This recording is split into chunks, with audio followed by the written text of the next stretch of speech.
Greetings and welcome back to the Skunts. You see all these social media beefs that are taking place and distracting Guyanese people from the real issues they should be concerned about?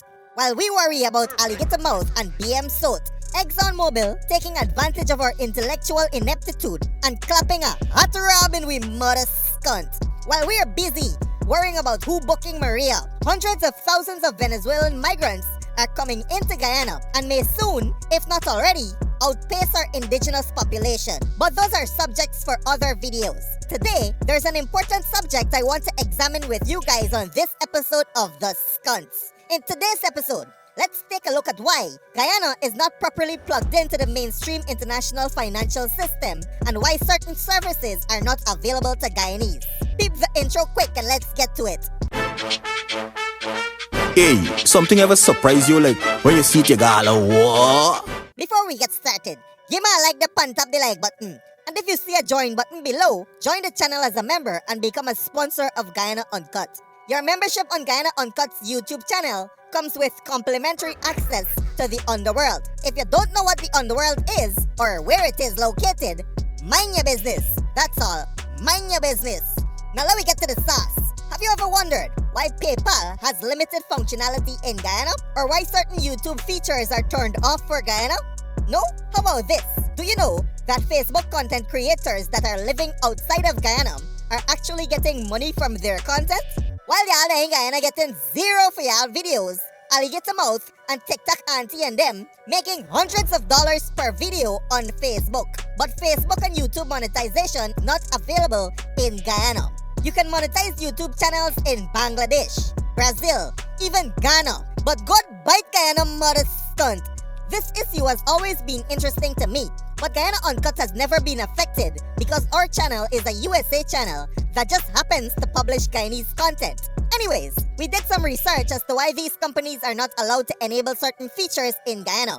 And if you're a bright person who has been following this channel for a while, you may be able to guess. The main two reasons Guyana is on the international financial grey list is because of our lack of compliance with the international anti-money laundering and countering the financing of terrorism regulations, and, of course, corruption. As of 2023, Guyana ranks 87th on Transparency International's Corruption Perception Index. Our score is 40 out of 100. We fail mother skunt, 100 being not so corrupt and 0 being most corrupt. I can guarantee you that our score will tank when they plug in Calvin Brutus's story into this metric. By the way, we're fully aware of Brutus's role in Leroy Smith's witch hunt to find out who is this Guyana Uncut that's exposing everybody, and the cover-up of the murder of Leroy Smith Sr. That's the subject of another video that's coming soon. Anyways, the point is, Guyana is too stink and dirty for us to be recognized as a country safe for doing business for many of these international financial institutions. We have contacted some of these companies and I'll give you some of the reasons they have cited. PayPal say, and I quote, PayPal does not offer its services in Guyana because of regulatory restrictions. YouTube say, YouTube does not allow creators from Guyana to monetize their channels or receive payments from the YouTube Partner Program due to laws and regulations. We've also looked into some of the online banks such as Revolut and TransferWise. They do not offer their services in Guyana due to regulatory restrictions. Stripe is a popular online payment processor. It does not support businesses in Guyana, citing regulatory restrictions as the reason. I could go on for days, but all these restrictions point to FATCA, or the Foreign Account Tax Compliance Act. Guyana is not a FATCA-compliant country, which means that US-based financial institutions are restricted from doing business with Guyanese entities. Number 2, OFAC, or the Office of Foreign Assets Control. The US Department of Treasury's OFAC has imposed sanctions on individuals and entities in Guyana. This limits our country's access to the US financial system.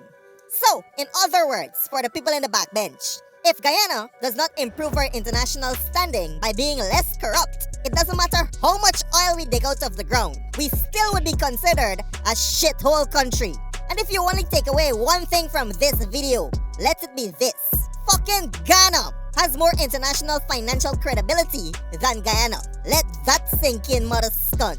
Now back to the Corruption Perception Index. In 2013, Guyana's score was at the lowest in the past 10 years, with a scrawly 27. In 2020, we peaked at 41 and seem to have plateaued at 40 since then. And when they hear about Brutus, we might end up scoring a solid 5 modest scunt. Pay attention to what I'm saying, people. When you go to the bank to open an account and they need 1,000,000 pieces of documents along with your great-great-grandmother's birth certificate and a pint of O-positive blood, remember what I said in this video. And if you don't believe me, ask your government officials to put out an explanation of their own. For those of you who found value in this video and would like to see similar content, support Guyana Uncut by clicking the link in the description. You could join the channel or you could subscribe to the Underworld with MMG. My name is Mudwata. Boom out! Hold up.